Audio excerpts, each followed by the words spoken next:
আপনাদেরকে স্বাগতম। শোমেন্স ওয়ার্কআউটের উদ্যোগে বিশ্ব তামাক মুক্ত দিবস পালিত হলো।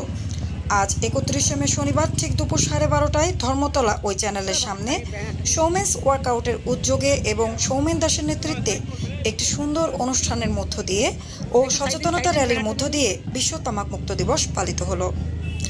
এই সচেতনতামূলক র্যালি জাতীয় পতাকা ও বাজনাবাদ্যের মধ্য দিয়ে ধর্মতলা ড্রোইনা ক্রসিং হয়ে পার্ক স্ট্রিট ময়দান ধরে ভিক্টোরিয়া মেমোরিয়ালের সামনে শেষ করেন। মূল উদ্দেশ্য মানুষকে সচেতন করা, নেশামুক্ত দেশ গড়ে তোলা। সাধারণ মানুষ তামাকজাত দ্রব্য খেয়ে কতটা এদেরকে ধ্বংসের পথে নিয়ে যাচ্ছে। প্রতি বছর ভারতবর্ষে নেশাগ্রস্তের ফলে প্রাণ হারাচ্ছেন। তবে অনুমান করা যায় ভারতবর্ষে প্রতি বছর 10 লক্ষ মানুষ তামাকজাত দ্রব্য খেয়ে প্রাণ হারাচ্ছেন। গড় হিসাব করলে প্রতিদিন প্রায় 3600 জন মৃত্যুর মুখে ঢলে পড়েছেন। এই সেবনের ফলে বিভিন্ন রোগ শরীরে সৃষ্টি হচ্ছে, আস্তে আস্তে মৃত্যুর মুখে ঢলে পড়ছেন।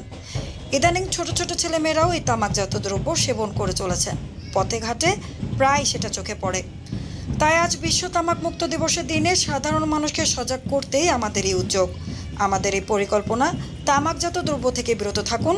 তামাকজাত দ্রব্য শুধু ক্যান্সারের উপশম নয়, বিভিন্ন রোগের উপশম। মাদকজাত দ্রব্য থেকে আপনি বাঁচুন, আরেকটি মানুষকে বাঁচান, বাড়ির ছোট ছোট ছেলে মেয়েদের বাঁচান।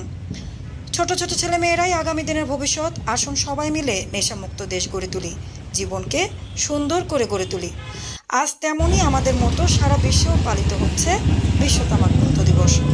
রিপোর্টার সমরেশ রায় ও শম্পা দাস, কলকাতা, পশ্চিমবঙ্গ।